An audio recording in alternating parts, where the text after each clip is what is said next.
You see, there's a moment that most mothers know.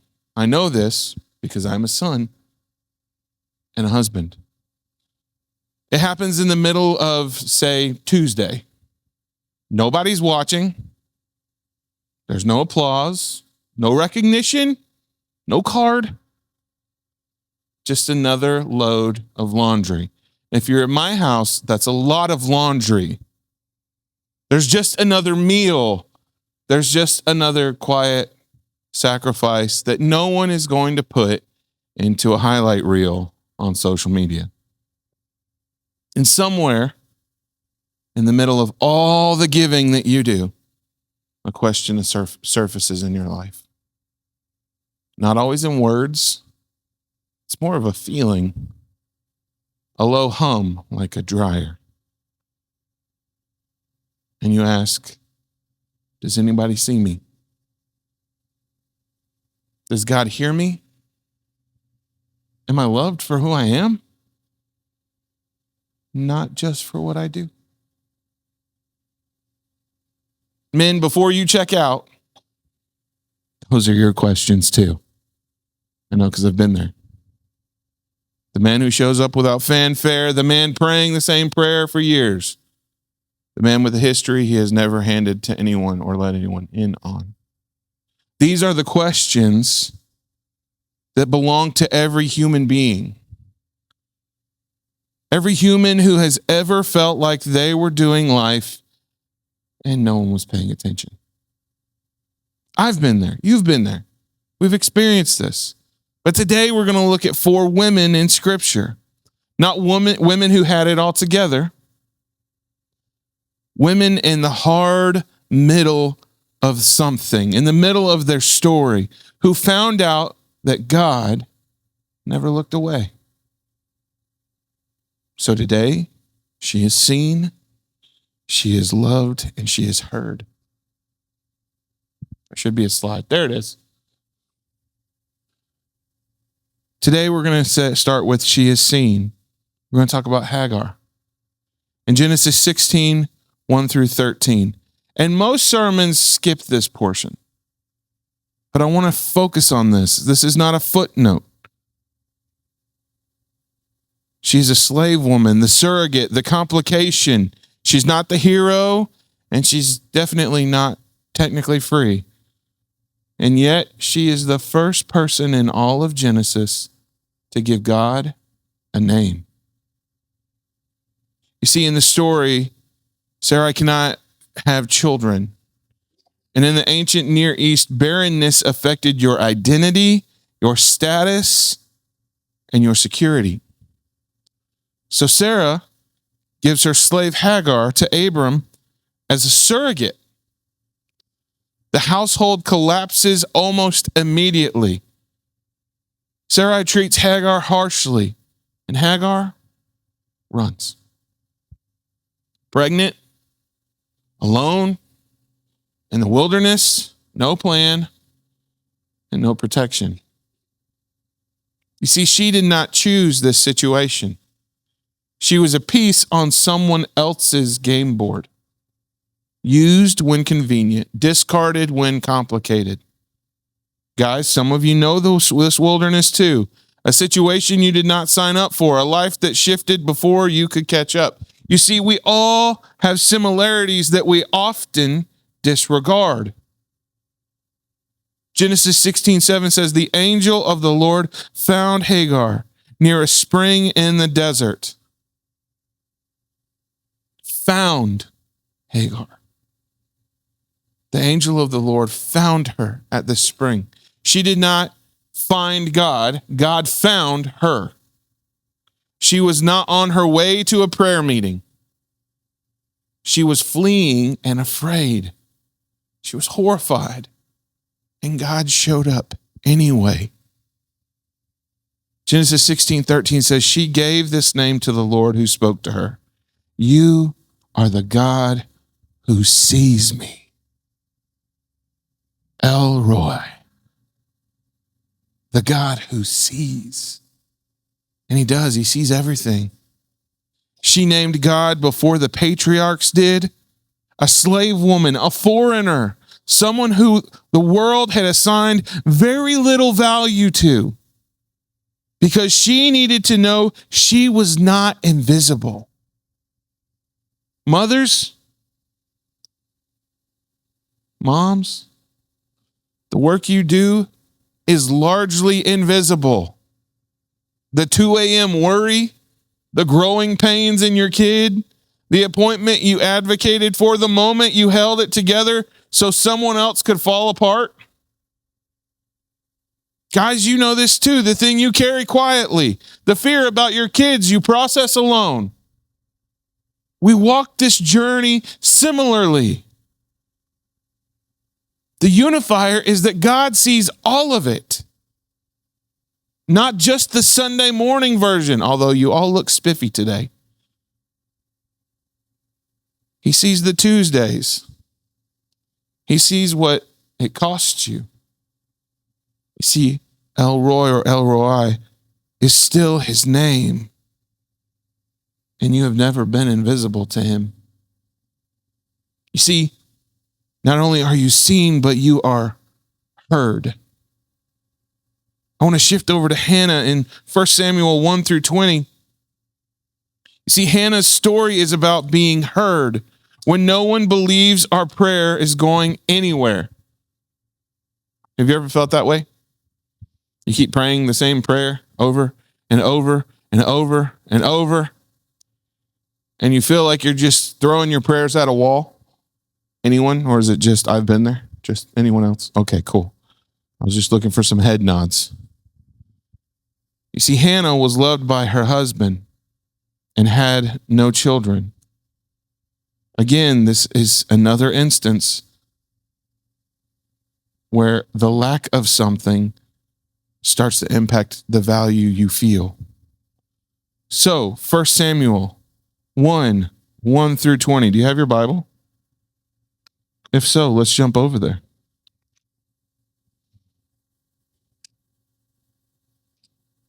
The one time I forget to put my bookmarks in, man.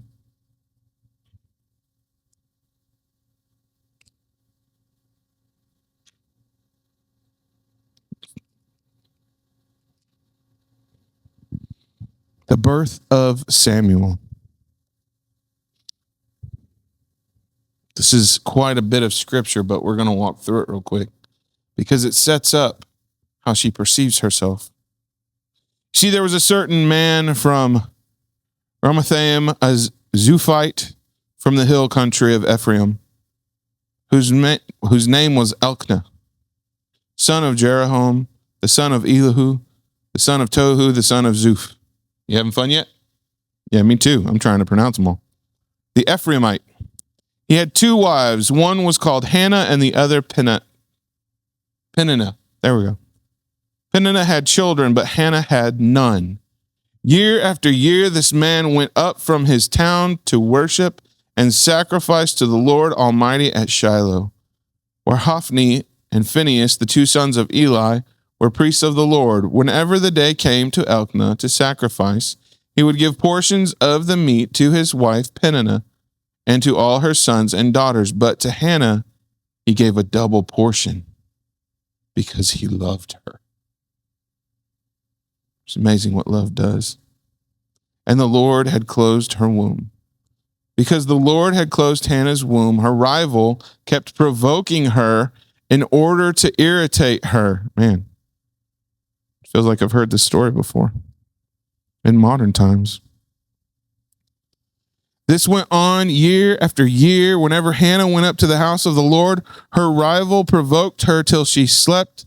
She wept and would not eat. Her husband Elkanah would say to her, Hannah, why are you weeping? Why don't you eat? Why are you downhearted?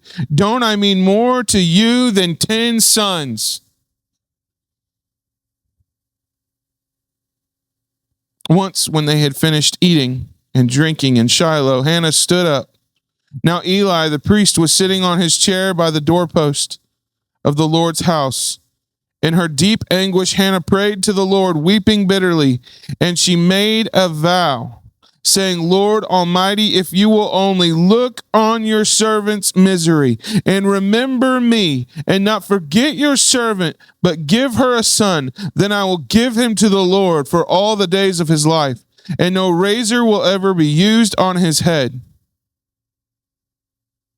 As she kept on praying to the Lord, Eli observed her mouth.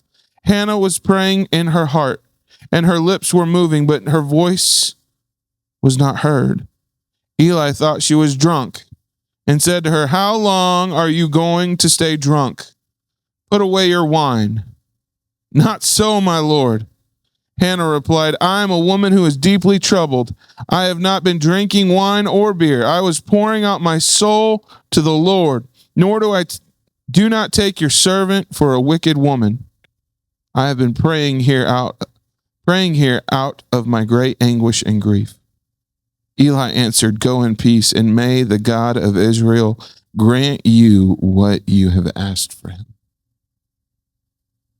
She said, May your servant find favor in your eyes.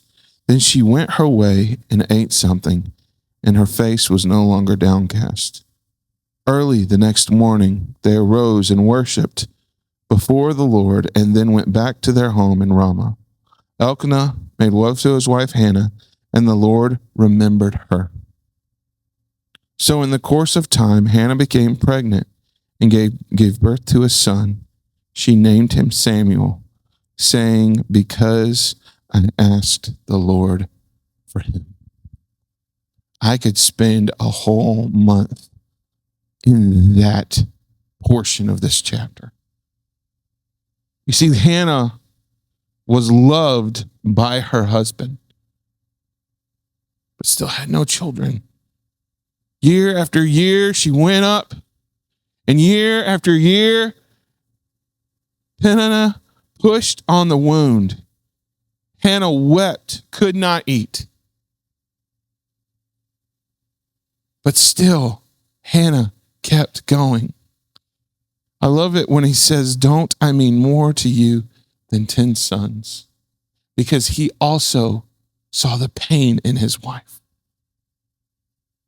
It was starting to, dare I say, cause a barrier between them. He loved her. He was not a bad man, but he couldn't fully enter her grief. He couldn't fully understand. He tried to fix what he could not fix.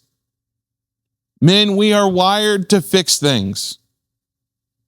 I try to all the time, and then I end up in the emergency room. Ask my wife. Elkanah did exactly what most of us would do. He pointed to what was already good. He was not wrong, exactly. He could just not go where Hannah needed to go. No one can go into the interior of someone else's pain. Not completely. Well, there's one that can. God can. You see what it said in verse 10 and 11. In her deep anguish, Hannah prayed to the Lord, weeping bitterly. Lord Almighty, if you will only look on your servant's misery and remember me. This prayer is raw. It's unpolished. She was mouthing words with no sound coming out. The priest Eli thought she was drunk in this moment because that's how undone she was. Put away your wine. I love her response. I'm not drunk. I'm desperate. When was the last time you were desperate? When was the last time what you wanted from God meant so much to you that you didn't care what the world thought? Even if you look foolish, he just wants your yes. He just wants your willingness.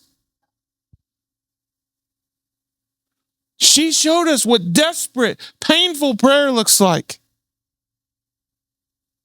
She didn't even say, fix this, and this. She said, remember me. And what did it say in 19 and 20? The Lord remembered her. So in the course of time, Hannah became pregnant and gave birth to a son. Whoa. He did exactly what she asked when she was willing to be vulnerable. The Lord remembered her.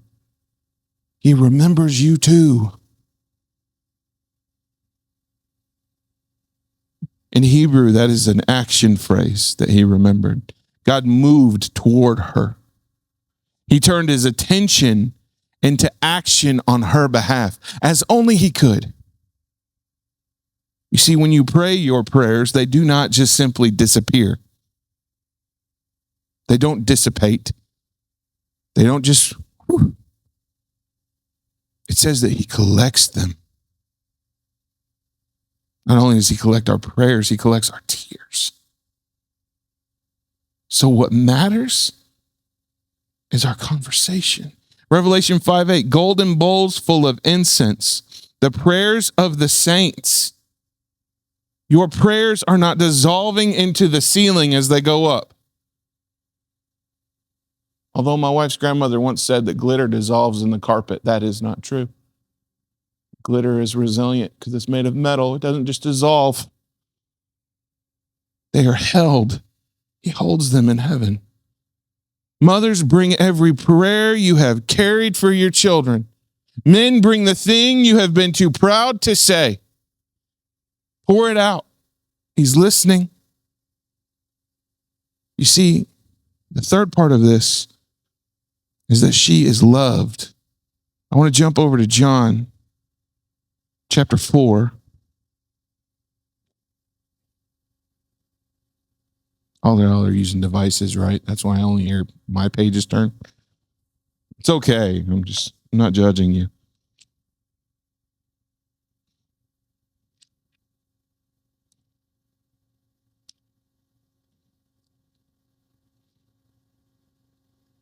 We're going old school with that old awkward silence that we used to hear in the room at church as a kid, as all of the Bible pages turned. And you hear the old one guy in the back with the pages that get stuck together, and he's sitting there trying to get them unstuck. Just me? Okay, cool.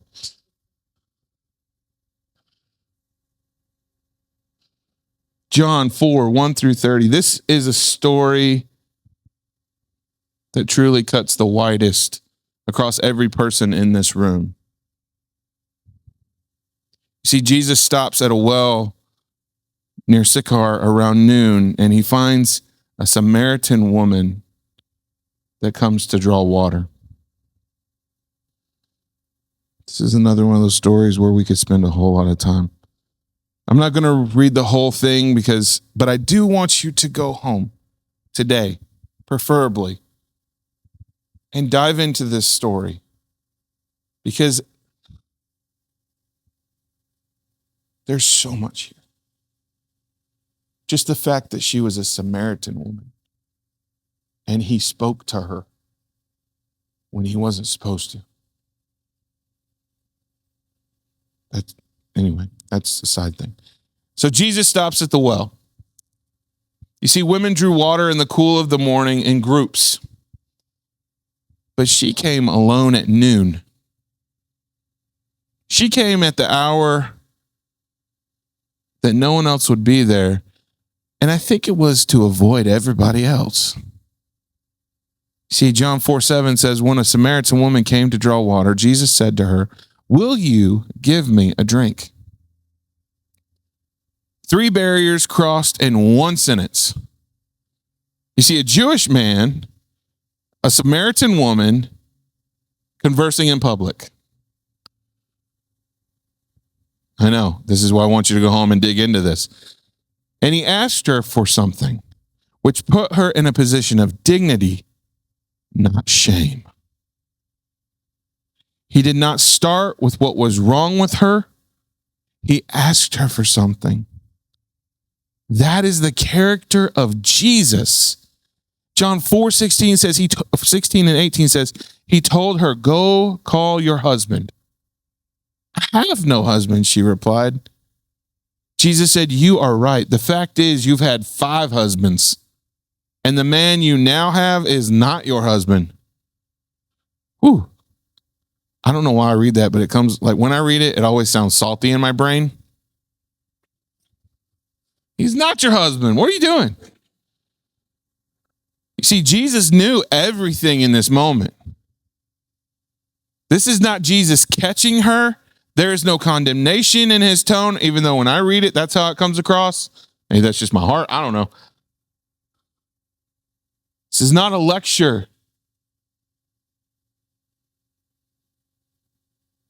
There's no, well, there's your problem, see? He said, you told the truth. I know the whole story. And he was still sitting at the well. He didn't leave. He was still talking to her in her moment. He had not moved.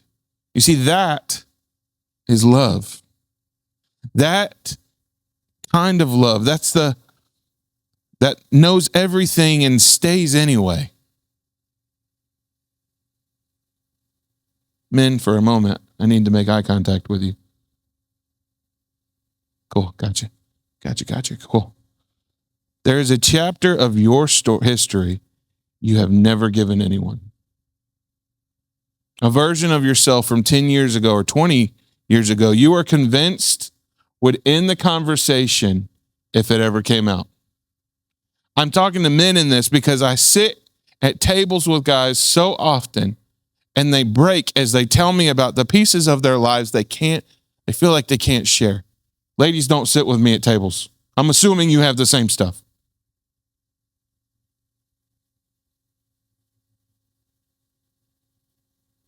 But you have built a life over the top of it. You show up here on Sunday, you do the right things, you make better choices than you used to, but there is a part of your story you have decided God does not want to sit next to you in. That woman came to the well at noon because she had decided the same thing. And Jesus sat down and said, I know everything and I'm still here. John 4:25 and 26 says, the woman said, I know that Messiah is coming. Then Jesus declared, I am the one speaking to you. I would have lost my mind. The first person to hear the direct declaration of who Jesus was not a disciple. It was not a religious leader. It was a Samaritan woman at noon at a well. That's not an accident. She left her water jar. She came carrying the weight of a life at the margins. She left it behind because she found something that mattered more. The love of Jesus makes you brave in places where you used to hide. You are loved, not after you resolve your history. Right now, exactly as you are, where you are in this moment. You see, because he still sits at the well with us. You see, she is also the first witness. We're going to jump to John 20. And we find in verses 1 through 18 where Mary Magdalene comes to the place where she was expecting to find something else. Mary had followed Jesus from Galilee. Jesus had driven 7 demons out of her. He had given her life back, so she followed him after that. She stood at the cross when most of the disciples had fled. This lady knew what the love of Christ looked like. So she stayed when everyone else was running. She was not going anywhere. John 20 verse 1 says, early on the first day of the week, while it was still dark, Mary Magdalene went to the tomb. She came in the dark. She had not processed her grief yet. She had not gotten to the part where resurrection made sense. She just came because she did not know where else to go. Peter and John ran to the tomb. They looked in. John 20:10 says, then the disciples went back to where they were staying. They went home. Mary stayed. John 20:16 says, Jesus said to her, Mary.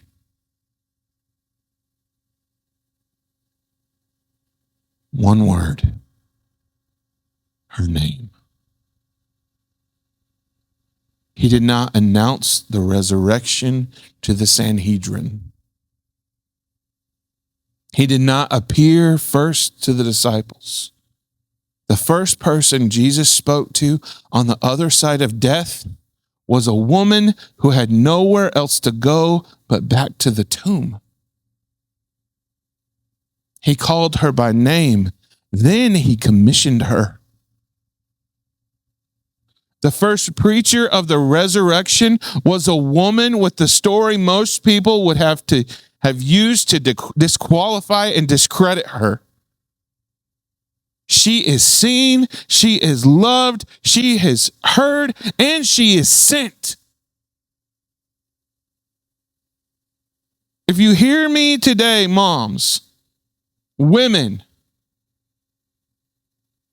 you are seen, you are loved, and you are heard, but you are also sent every day. Guys, you are too, but it's not Father's Day.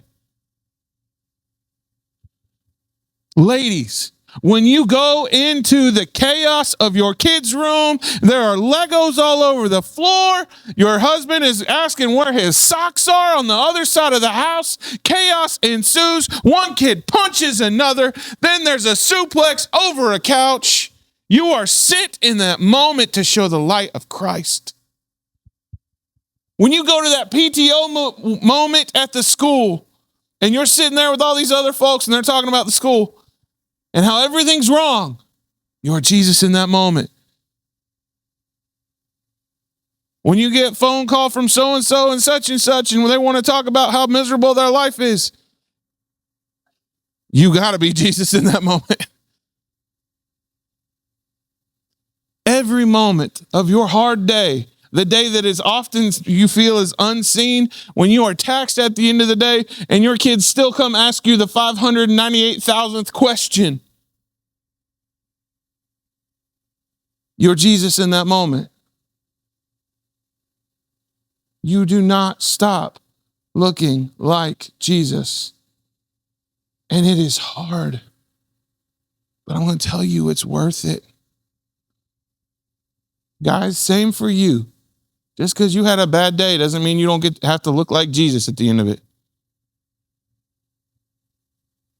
We often forget that because all of the junk that piles on us through the day, that we get to shift back into the world instead of being transformed into the one that looks like Jesus in our home. When you're doing the dishes, look like Jesus. When the dog gets off his lead and you're cussing at him, chasing him through the neighborhood, look like Jesus. Praise Jesus. Don't use the other words and cuss at him.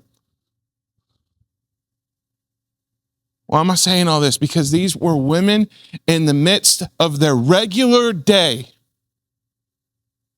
Whether it was pain, whether it was avoidance, whatever it was, in the midst of their story, they had an encounter with the Almighty that changed everything on a regular Tuesday. Your Tuesdays could change the rest of your life if you just walk with him.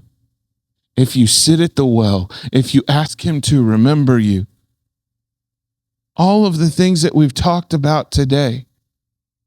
Even when you are just feel like a piece on someone else's chessboard, he sees you. He hears you and he loves you.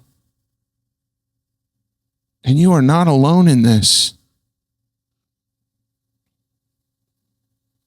See, the Bible is not giving us women who had it all together. It's giving us women who had a real life just like yours. You have complications. You have junk in your life. And so did they. We had a slave running from a broken household, a woman weeping at an altar, misunderstood, a woman at a well at noon who had given up, and a woman at a tomb in the dark who could not leave because she didn't know how to process the moment. And in every single instance, God showed up. He found them. He heard them and he stayed. He didn't run away from their problems. You see, El Roi is still his name. He holds our prayers in golden bowls. He knows everything. He is still here. And he calls us by name.